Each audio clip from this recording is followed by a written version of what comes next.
Hello student, this is आकाश शर्मा और आज हमारा मैथ्स में जो टॉपिक चल रहा था वो चल रहा था पृष्ठीय क्षेत्रफल और आयतन। ठीक है, इतना हम सबने पढ़ लिया था कि हम किस तरीके से हमने क्वेश्चन किए हैं। आगे देखते हैं क्वेश्चनों को। अब देखिए क्वेश्चन नंबर आपको दिया हुआ है 1। त्रिज्या 4.2 सेंटीमीटर वाले धातु के एक गोले को पिघलाकर, यहाँ पर गोले को पिघलाया गया है। पिछले क्वेश्चनों में हम पढ़ चुके हैं कैसे पानी को बदलते हैं तो आयतन बराबर रहते हैं। अब यहाँ पर गोले को पिघलाकर त्रिज्या 6 सेंटीमीटर वाले एक बेलन के रूप में ढाला गया है। ठीक है, आपको गोले से क्या बनाया गया है, आपने बेलन बनाया है। ठीक है, उसमें ढाला गया है तो बेलन की ऊंचाई ज्ञात कीजिए। तो अब हमें क्या क्या ज्ञात करना है, बेलन की ऊंचाई ज्ञात करनी है।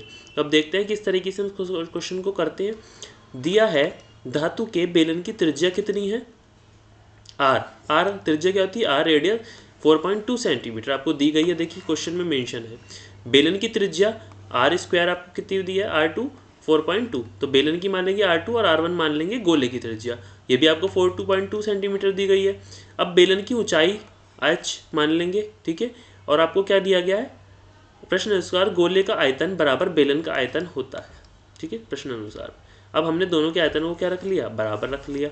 तो आपको पता है गोले का आयतन क्या होता है, 4/3 पाई आर क्यूब, और आपका बेलन का आयतन क्या होता है, पाई आर क्यूब एच।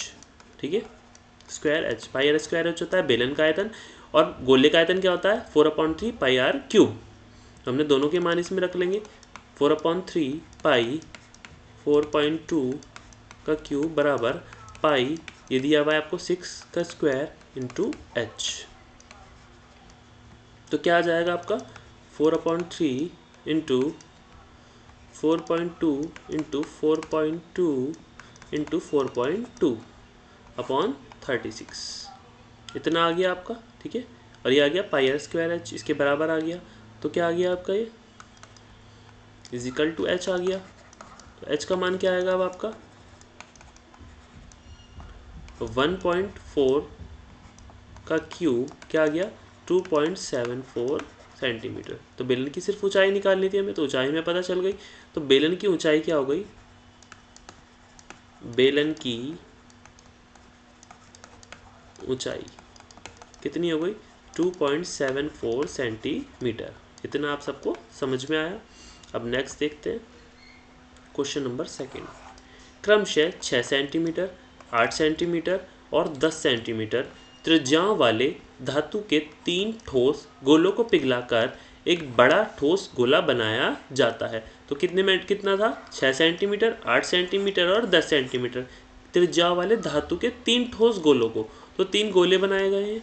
ठीक है, इनकी त्रिज्याएं कितनी है, एक की त्रिज्या 6 सेंटीमीटर, दूसरे की 8 सेंटीमीटर और तीसरे की 10 सेंटीमीटर। ठीक है, को पिघलाकर एक बड़ा ठोस गोला बनाया जाता है। इस गोले की त्रिज्या ज्ञात कीजिए। पहले गोले की त्रिज्या 6 सेंटीमीटर, दूसरे गोले की त्रिज्या 8 सेंटीमीटर और तीसरे गोले की त्रिज्या 10 सेंटीमीटर। अब नए गोले की त्रिज्या कितनी है, आर। ठीक है, अब प्रश्नानुसार हमें क्या करना है, 3 ठोस गोलों का आयतन निकालना है। तो हमें क्या करना पड़ेगा, नए गोले के आयतन के बराबर इसको रखना पड़ेगा, क्योंकि तीनों को मिलाकर क्या बनाना है, एक नया गोला बनाना है। इतना आप सबको समझ में आया। तो तीनों का आयतन हमने रख दिया 4/3 पाई, सबकी आर रख ली, तीनों को कॉमन ले लिया, is equal to 4/3 pi r cube हमें निकालना है। तो तीनों का मान हमने इनको कॉमन लेकर क्या रख लिया 4/3 पाई 6 cube plus 8 cube plus 10 cube. इतना आपको समझ में आया। अब क्या आ गया 4/3 पाई आर क्यूब इसके इक्वल में आ गया, क्योंकि क्या है इससे एक नया आयतन बनना था। तो आर क्यूब क्या निकला हमारा 261 प्लस 512 प्लस 1000। तो क्या आ गया हमारा आर, ये आ गया। ठीक है, अब आर की वैल्यू क्या आ गई हमारी 12 सेंटीमीटर। कितनी आ गई 12 सेंटीमीटर। तो तार की लंबाई क्या होती है हमारी, तार की लंबाई भी कितनी आ गई हमारी 12 सेंटीमीटर। कितनी आ गई 12 सेंटीमीटर। अब देखते हैं नेक्स्ट क्वेश्चन, क्वेश्चन नंबर 3। व्यास 7 मीटर वाला 20 मीटर गहरा एक कुआं खोदा जाता है और खोदने से निकली हुई मिट्टी को समान रूप में फैलाकर 22 मीटर और 14 मीटर वाला एक चबूतरा बनाया गया है।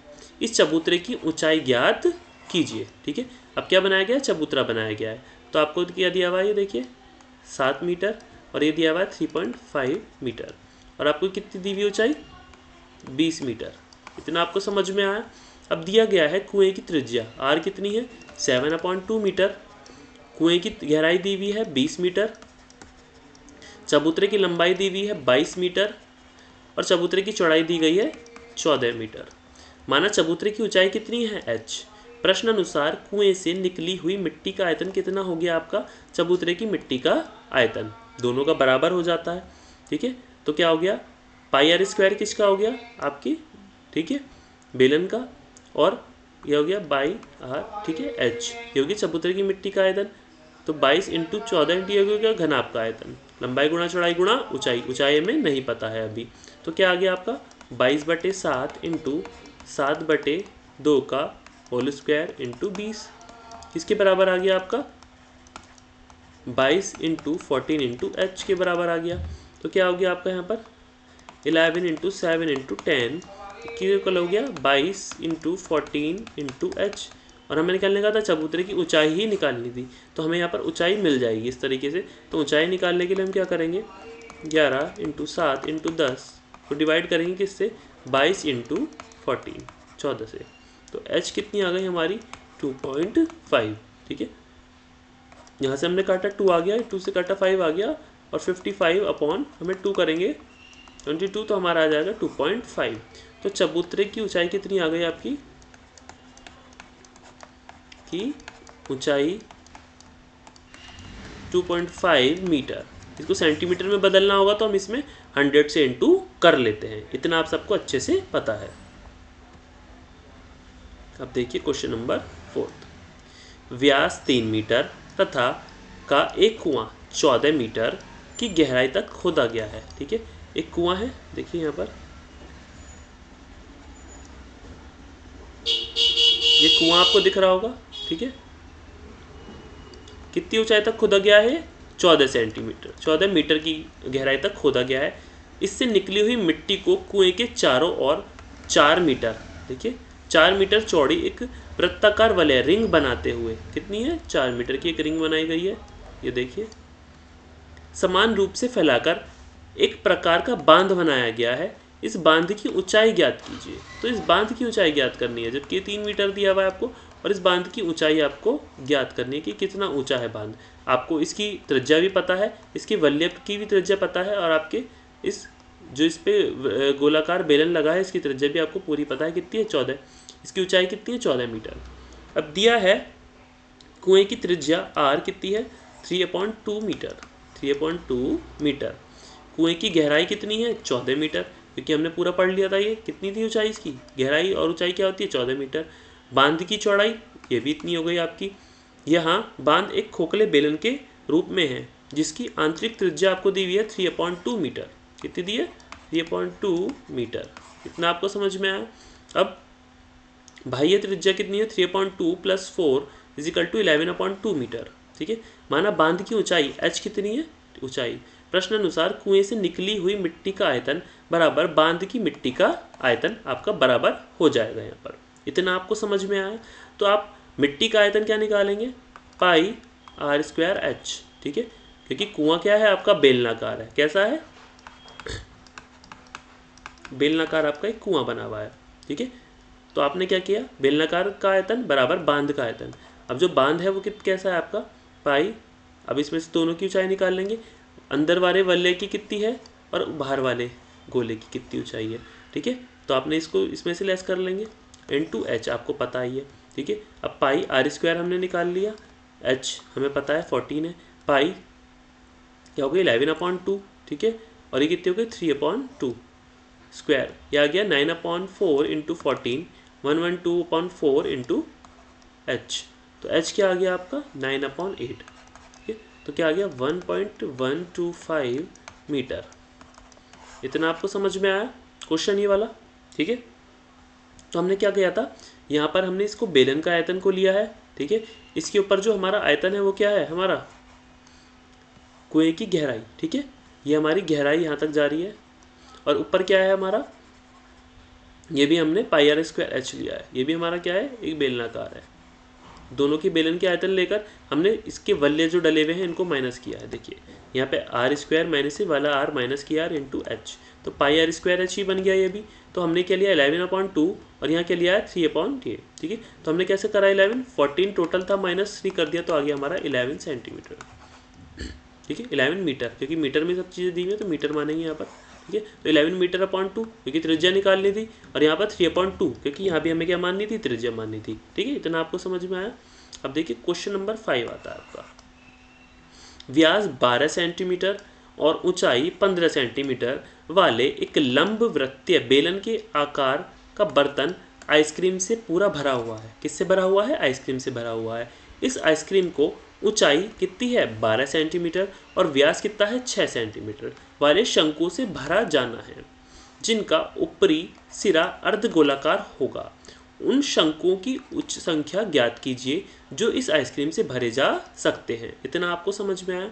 तो हमारा क्या है, आइसक्रीम की ऊंचाई कितनी है 12, ठीक है। व्यास कितना है 6, तो व्यास से हमारा रेडियस निकल जाएगी कितनी 6/2, तो रेडियस आ गई आपकी 3। शंकु से भरा जाना है और इसकी ऊपरी सिरा अर्धगोलाकार है। कैसा है? अर्धगोलाकार है। जैसे इस तरीके से एक शेप बनी हुई है हमारी, ये अर्धगोलाकार है, नीचे शंकु है और ये क्या है अर्धगोलाकार, अर्धगोलाकार, ठीक है। और आपको कहना है शंकुओं की संख्या ज्ञात कीजिए जो इस आइसक्रीम से भरे जा सकते हैं। तो उस आइसक्रीम से कितने शंकु भरे जा सकते हैं वो हमें देखना है। अब देखना है बेलन की त्रिज्या कितनी है r, ये आ गई आपकी 6 जो मैंने यहाँ पर निकाली थी। रेडियस आपकी कितनी आ गई 3। बेलन की ऊंचाई हाइट कितनी हो गई हमारी 15 सेंटीमीटर, ये हमें दिया हुआ है। और शंक्वाकार भाग की ऊंचाई कितनी आ गई आपकी 12 सेंटीमीटर, ये हमें दी गई है, ठीक है। आइसक्रीम की ऊंचाई 12 सेंटीमीटर और आपकी ऊंचाई दी है व्यास की बेलनाकार की 15। तो यहाँ पर दोनों को चीज़ों को मेंशन कर लिया गया है। अब शंक्वाकार भाग की त्रिज्या कितनी है 6/2, 3 आ गई, ये भी आपकी 3 सेंटीमीटर आ गई, ठीक है। अब अर्धगोलाकार भाग की ऊंचाई या त्रिज्या हम कितनी लेंगे 3 सेंटीमीटर, ये भी हमारी। माना शंकुओं की संख्या कितनी है n, क्योंकि हमें शंकुओं की संख्या अभी नहीं मालूम, इसलिए बेलन का आयतन बराबर n इंटू शंकु का आयतन प्लस अर्धगोले का आयतन। तो आयतन तो हम आराम से जोड़ सकते हैं क्योंकि हम बेलन का आयतन निकालने के लिए दोनों आयतनों को जोड़कर हमने बनाया है, ठीक है। और कितनी संख्या है वो n संख्या में, तो πr² आ गया हमारा यहाँ पर। और ये क्या आ गया n, और शंकु का आयतन क्या है 1/3 πr²h। ये क्या आ गया, अर्धगोले का आयतन क्या होता है आपका 2/3 πr³, ठीक है। अर्धगोले में आपका ऊंचाई नहीं होती तो हमने यहाँ ऊंचाई नहीं ली, यहाँ पर हमने इसकी ऊंचाई ली है क्योंकि शंकु का फॉर्मूला है 1/3 πr², πr²h, ठीक है।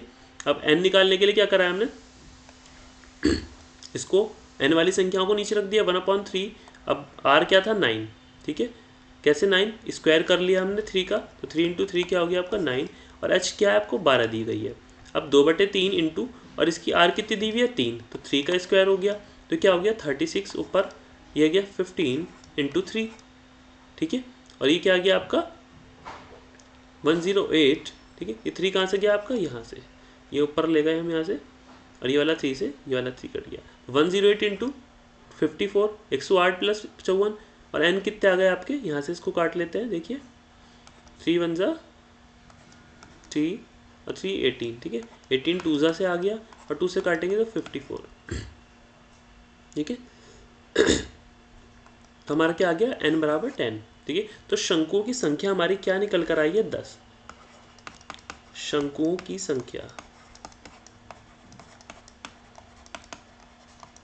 कितनी आ गई आपकी 10 निकल कर आ गई। इतना आपको समझ में आया ये सारी चीज़, ठीक है। तो हम किस तरीके से हमने इस क्वेश्चन को सॉल्व किया है, ठीक है। आइए हम देखते हैं हमने किस तरीके के फॉर्मूलों को आज यूज़ किया है। हमने क्या यूज़ किया है, शंकु का आयतन क्या होता है 1/3 πr²h। अर्धगोले का आयतन, अर्धगोले का आयतन, आज हमने ये सब चीज़ें सीखी हैं इसमें। 2/3 πr³, ठीक है। क्योंकि हमारा शंकु जो होगा, ये हमारा एक शंकु है सपोज मान लेते हैं, तो इसका ये थर्ड भाग होगा, ठीक है। इसकी r त्रिज्या भी होगी यहाँ पर, ठीक है। और आपकी इसकी एक ऊंचाई भी होगी, क्या होगी हाइट भी होगी। इतना आप सबको समझ में आया। और अर्धगोले का क्या होगा, ये गोला है आपका, ठीक है, ये आपका अर्धगोला है यहाँ से, तो हमने इसको अर्धगोले में ऐसे निकाल लेते हैं। तो r कैसा हो गया, एक r आपका ये हो गया, एक r आपका यहाँ से हो गया, ठीक है। और इसका कितना भाग है 2/3, क्योंकि 4/3 क्या होता है, पूरे गोले का भाग, और आधा करेंगे तो हमने इसका आधा कर लिया, तो 2/3 हो गया। इतना आपको समझ में आया। तो आज हमने इन दोनों फॉर्मूलों को यूज़ करके काफ़ी क्वेश्चनों को सॉल्व किया है। आगे का हम नेक्स्ट कक्षा में करेंगे। धन्यवाद।